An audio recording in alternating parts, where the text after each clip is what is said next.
Welcome to money management channel. மார்க்கெட்டில் நேற்று Nifty 50 பார்த்தீங்க அப்படின்னா நல்ல ஒரு மூவ்மெண்ட் கொடுத்துருந்துச்சு. அதாவது இது வரைக்கும் இல்லாத ஆல் டைம் ஹையையும் கிரியேட் பண்ணுச்சு. அது இல்லாமல் பார்த்தீங்க அப்படின்னா 300 பாயிண்ட்டுக்கு மேலே வந்து பார்த்தீங்க அப்படின்னா கரெக்ஷனாக ஆயிருந்துச்சு. ஸோ இந்த மாதிரி டைமில் ஒரு சில குவாலிட்டியான ஸ்டாக்ஸும் வந்து இப்போ கரெக்ஷன் ஆக ஆரம்பிச்சிருக்கு. இந்த குவாலிட்டியான ஸ்டாக்ஸ் எல்லாமே உங்களோட வாட்ச் லிஸ்ட்டில் வச்சுக்கோங்க. ஏதாச்சும் ஒரு ஆப்பர்ச்சுனிட்டி கிடைக்குது அப்படின்னா டெஃபினட்டாக இதை வந்து லாங் டைமுக்கு நம்ம கன்சிடர் பண்ணலாம்.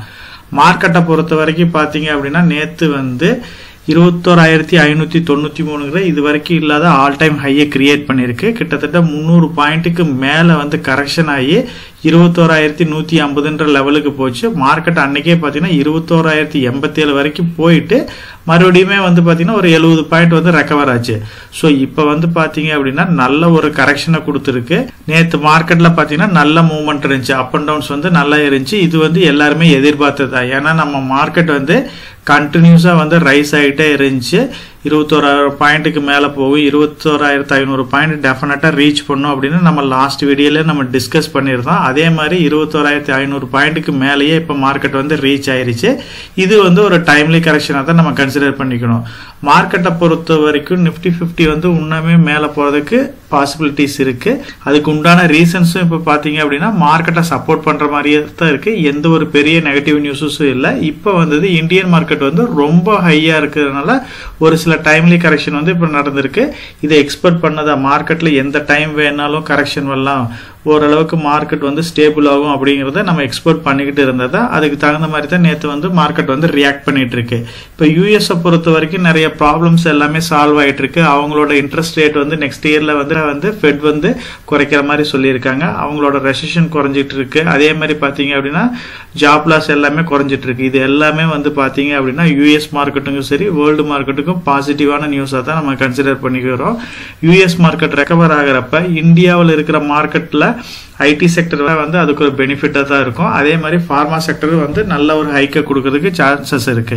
So IT sector pharma sector வந்து டாலர் பேஸ் பண்ணி பிஸ்னஸ் பண்ணுறாங்க. அதனால டாலர் வந்து ஸ்ட்ரென்தன் ஆகிறப்பையும் டாலர் மார்க்கெட் நல்லா பர்ஃபார்ம் பண்ணுறப்பையும் இந்தியா மார்க்கெட்டில் இவங்க நல்ல ரிட்டர்ன்ஸ் எடுப்பாங்க. So IT sector pharma sector dollar benefit ஆச்சு அப்படின்னா இந்த செக்டர் எல்லாமே நல்லா பர்ஃபார்ம் பண்ணும். நெக்ஸ்ட் இயர் பார்த்தீங்க அப்படின்னா கண்டினியூஸாக வந்து உங்களுக்கு வந்து இன்ட்ரெஸ்ட் ரேட் குறைக்கிற மாதிரி சொல்லியிருக்காங்க. அப்படி குறைக்கிறப்ப பார்த்தீங்க அப்படின்னா கன்சியூமர் டூரபிள்ஸ் எல்லாமே வந்து நல்ல ஒரு சேல்ஸ் கொடுப்பாங்க. ஏன்னா இன்ட்ரெஸ்ட் ரேட் கம்மியாக இருக்கிறதுனால அவங்களோட சேல்ஸ் growth வந்து ஜாஸ்தி ஆகும்.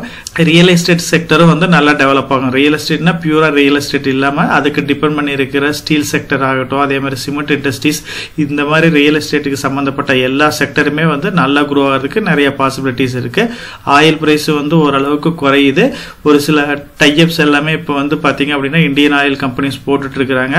அந்த மாதிரி டைஅப் போடுறப்ப நமக்கு வந்து லோ ரேட்ல வந்து ஆயில் பர்ச்சேஸ் நடக்கும். அப்படி நடக்கிறது வந்து இந்தியா மார்க்கெட்டுக்கு ஒரு அடிஷனல் பெனிஃபிட்டாக தான் நம்ம பார்க்குறோம். ஸோ ஐடி செக்டர் ஃபார்மா செக்டரில் நல்ல லாங் டேர்ம் க்ரோத் இருக்குது. அதே மாதிரி கன்சியூமர் டூரபிளும் ரியல் எஸ்டேட்டும் வந்து நெக்ஸ்ட் இயர் நல்லா பர்ஃபார்ம் பண்ணும். ஆயில் வந்து இப்போ இருக்கிற சுச்சுவேஷனில் ஸ்டேபிளாக இருக்கிறதுனால அது மார்க்கெட்டை எல்லா வகையிலையும் சப்போர்ட் பண்ணும். ஆயிலில் பொறுத்த வரைக்கும் அதை மெயினாக வச்சு பிஸ்னஸ் பண்ணுறவங்கன்னு பார்த்தீங்கன்னா ஆர்ஐஎல், அதாவது ரிலையன்ஸ் இண்டஸ்ட்ரீஸ் நடக்குது. நெக்ஸ்ட் இயர் வந்து இவங்களும் நல்லா பர்ஃபார்ம் பண்ணுறதுக்கு நிறைய பாசிபிலிட்டிஸ் இருக்குது.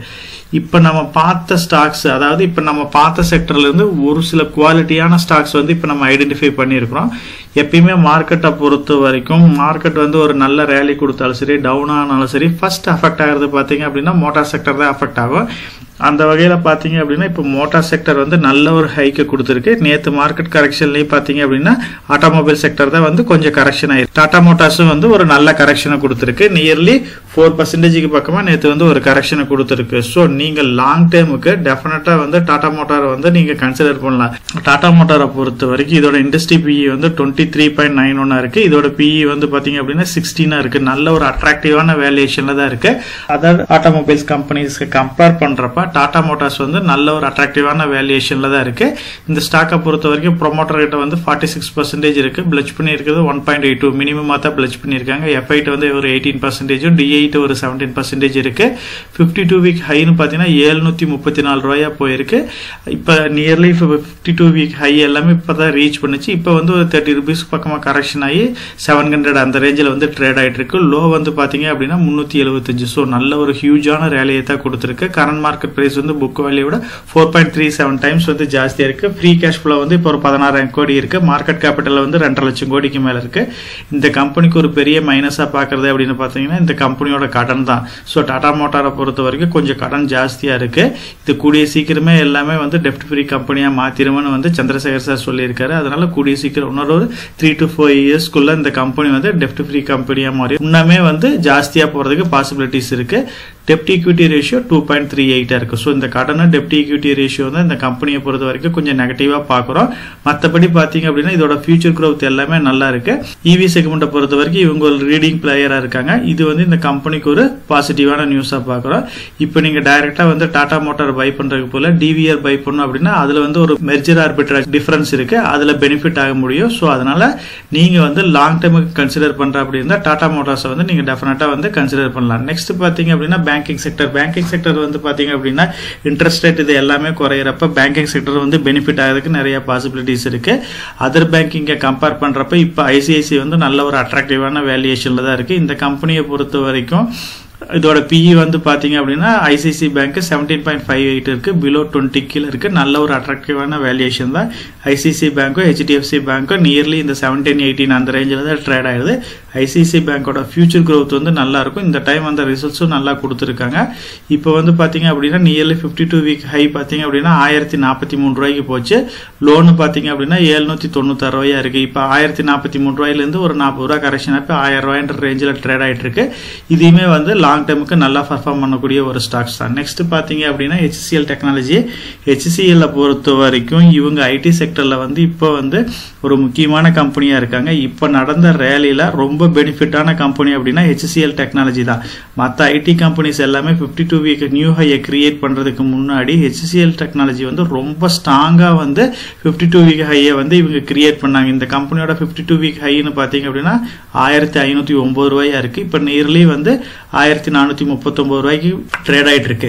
இந்த கம்பெனியோட growth வந்து நல்லா இருக்கும். ரொம்ப வந்து பாத்தீங்க அப்படின்னா டெப்ட்ங்கிறது ரொம்ப கம்மியா தான் இருக்கு. டெப்ட் ஈக்விட்டி ரேஷியோ 0.08 இருக்கு. இவங்களோட market capital free cash flow இதை கம்பேர் பண்றப்ப இது ஒரு பெரிய கடனே கிடையாது. மார்க்கெட் மறுபடியும் ரீபவுண்ட் ஆகிறப்ப ஐடி செக்டர் நல்லா பர்ஃபார்ம் பண்றப்ப டெஃபினட்டா வந்து ஹெச்சிஎல் வந்து ஒரு ஹியூஜான ரிட்டர்னை கொடுக்கும். இப்போ கொஞ்சம் காஸ்ட்லியா தான் இருக்கு. இன்னும் கொஞ்சம் ஏதாச்சும் 1 or 2 டேஸ்ல கொஞ்சம் கரெக்ஷன் ஆகுது அப்படின்னா நீங்க ஹெச்சிஎல் டெக்னாலஜில டெஃபினட்டா வந்து கன்சிடர் பண்ணலாம். அதே மாதிரி இன்ஃபோசிஸ் ஸ்டாக்கை பொறுத்த வரைக்கும் மற்ற ஐடி ஸ்டாக்ஸ் ஏறின அளவுக்கு இவங்க வந்து கொஞ்சம் பர்ஃபார்ம் பண்ணாம தான் இருக்காங்க. இப்போ பாத்தீங்கன்னா ஹெச்சிஎல் டெக்னாலஜி சரி இன்ஃபோசிஸ் வந்து நியர்லி பிஇ 25 இருக்கு. ஹெச்சிஎல் டெக்னாலஜியை பொறுத்த வரைக்கும் இவங்க நியூ 52 வீக் ஹை எல்லாமே கிரியேட் பண்ணி நல்ல ஒரு ஹியூஜான ரிட்டர்னை கொடுத்துட்டாங்க. இது ஓரளவுக்கு ட்ரேட் ஆயிட்டு தான் இருக்கு. இன்ஃபோசிஸை பொறுத்த வரைக்கும் ஓரளவுக்கு ட்ரேட் ஆயிட்டு தான் இருக்கு. இன்ஃபோசிஸோட 52 வீக் ஹை பாத்தீங்கன்னா 1620 ரூபாயா இருக்கு. இப்போ நியர்லி 1536 ரூபாயா இருக்கு. இன்னும் ஒரு 100 rupees பக்கமா கரெக்ஷன் ஆச்சு அப்படின்னா டெஃபினட்டா வந்து நீங்க இன்ஃபோசிஸையும் கன்சிடர் பண்ணலாம். இப்ப நடந்த ரேலியில வந்து டாடா ஸ்டீல் வந்து ஒரு நல்ல கரெக்ஷனா பார்த்துருக்கு. இப்ப நியர்லி பாத்தீங்க அப்படின்னா 52 வீக் ஹை பாத்தீங்க அப்படின்னா 137 இருந்துச்சு. இப்போ வந்து ஒரு 10 rupees பக்கமா கரெக்ஷன் ஆகி 129 இருக்கு. இன்னமே மார்க்கெட்ல ஏதாச்சும் ஒரு 1 or 2 டேஸ் வந்து ஒரு ஃபால் வருது அப்படின்னா நீங்க டெஃபினட்டா வந்து லாங் டைமுக்கு டாடா ஸ்டீலையும் கன்சிடர் பண்ணலாம். இப்ப நம்ம டிஸ்கஸ் பண்ண கம்பெனில டாடா மோட்டாரும் டாடா ஸ்டீலும் மட்டும் கொஞ்சம் கடன் ஜாஸ்தியா இருக்கிற கம்பெனி. டாடா ஸ்டீலை பொறுத்த வரைக்கும் இதோட டெப்ட் ஈக்விட்டி ரேஷியோ 1.01 இருக்கு. ஸோ இந்த ரெண்டு கம்பெனியுமே வந்து டாடாங்கிற ஒரு பெரிய பிராண்டு கீழே இருக்கு. இவங்க வந்து அஷூரன்ஸ் கொடுத்துருக்காங்க 3 to 5 இயர்ஸ்க்குள்ள ரெண்டு கம்பெனியுமே வந்து டெப்ட் ஃப்ரீ கம்பெனியா மாறும்ன்ற. ஸோ ஓரளவுக்கு அது நடக்கிறதுக்கு பாசிபிலிட்டிஸ் இருக்கு. அதுக்கு உண்டான ஃபியூ ஸ்டெப்ஸ் எல்லாமே எடுத்துட்டு இருக்காங்க. இப்போ டாடா மோட்டார்ல பாத்தீங்க அப்படின்னா நிறைய கார்பரேட் ஆக்ஷன் எடுத்து டிவிஆர்லாம் டீலிஸ்ட் பண்ணிட்டு அதுக்கு பதிலாக டாடா மோட்டார் ஷேர்ஸா மாற்ற போறாங்க. கடன் இல்லா கம்பெனியா மாற்ற போறாங்க. டாடா ஸ்டீலை பொறுத்த வரைக்கும் அதுல இருக்கிற சப்சிடரி கம்பெனி எல்லாமே மெர்ஜ் பண்ணி டாடா ஸ்டீல்னு ஒரு கம்பெனி கீழே கொண்டு வர போறாங்க. ஸோ அதனாலயும் வந்து டாடா ஸ்டீல் வந்து ஸ்ட்ராங்கா குரோ ஆக போகுது. இப்போ டிஸ்கஸ் பண்ண எல்லா ஸ்டாக்குமே வந்து லாங் டேர்முக்கு நீங்க எஸ்ஐபி மோட்ல கூட கன்சிடர் பண்ணலாம்.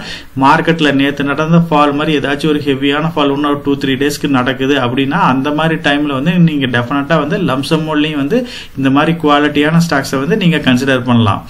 இப்ப பார்த்த ஸ்டாக்ஸ் எல்லாமே நம்ம போர்ட்ஃபோலியோல வந்து டீடைலாவே டிஸ்கஸ் பண்ணிருக்கோம்.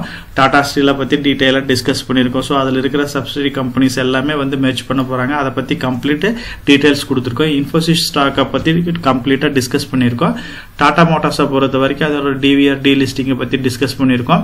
டாடா மோட்டார் டிவிஆருக்கு டாடா மோட்டார்ஸுக்கு எவ்வளவு மெர்ஜர் ஆர்பிட்ராஜ் இருக்குன்னு எக்ஸாம்பிளோட பார்த்துருக்கோம். அதே மாதிரி பார்த்தீங்க அப்படின்னா ஐசிஐசி பேங்க்கை பொறுத்த வரைக்கும் இவங்க ஐசிஐசி செக்யூரிட்டிஸை டீலிஸ்ட் பண்ணிட்டு ஐசிஐசி பேங்காக மாற்ற போகிறாங்க. அதனால வந்து ஐசிஐசி பேங்க் பெனிஃபிட் தான் ஆக போகுது. அதை பற்றி டீட்டெயிலாகவே டிஸ்கஸ் பண்ணியிருக்கோம். HCL டெக்னாலஜியும் வந்து நம்ம லாங் டேர்முக்கு டெஃபினட்டாக வந்து கன்சிடர் பண்ணலாம். ஏன்னா இவங்க செமிகண்டக்டர் இந்த மாதிரி இண்டஸ்ட்ரியில் எல்லாமே இவங்களோட ஃபோக்கஸ் இருக்கிறதுனால இதை கன்சிடர் பண்ணலாம்னு நம்ம டிஸ்கஸ் பண்ணியிருந்தோம்.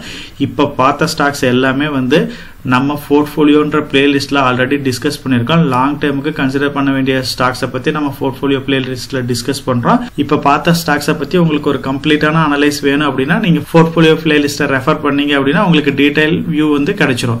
இப்போ பார்த்த இன்ஃபர்மேஷன் எல்லாம் உங்களுக்கு யூஸ்ஃபுல்லா இருக்கும்னு நினைக்கிறேன். யூஸ்ஃபுல்லா இருந்துச்சு அப்படின்னா நம்ம சேனலை சப்ஸ்கிரைப் பண்ணுங்க, நம்ம வீடியோவை லைக் பண்ணுங்க, ஷேர் பண்ணுங்க. கமெண்ட் செக்ஷன் ஓப்பன்ல தான் இருக்கு. ஸோ மார்க்கெட் வந்து இன்னும் எந்த அளவுக்கு ஃபாலோ ஆகிறதுக்கு பாசிபிலிட்டிஸ் இருக்கு. நீங்க லாங் டேர்ம்ல இப்போ என்ன ஸ்டாக்ஸ் எல்லாமே கன்சிடர் பண்ணீங்கன்னு கமெண்ட் செக்ஷன்ல போஸ்ட் பண்ணீங்க அப்படின்னா நம்ம வியூவர்ஸ் எல்லாத்துக்குமே அது ஒரு நல்ல ஒரு சப்போர்ட்டிவா இருக்கும். நான் ஒரு செபி ரிஜிஸ்டர்ட் அட்வைசர் கிடையாதுங்க. நம்ம சேனலில் போடுற வீடியோக்கள் எல்லாமே வந்து பார்த்தீங்கன்னா எஜுகேஷனல் ஆர் இன்ஃபர்மேஷன் பர்பஸ்க்கோசரம் போஸ்ட் பண்ணுற வீடியோக்கள் தாங்க. இன்வெஸ்ட்மெண்ட்னா கண்டிப்பாக ரிஸ்க் இருக்கும். அதனால நீங்கள் உங்கள் ஃபினான்ஷியல் அட்வைசர்கிட்ட டிஸ்கஸ் பண்ணியோ இல்லை நீங்களா ஓன் டிசிஷன் எடுத்தோ இன்வெஸ்ட் பண்ணுங்கள்.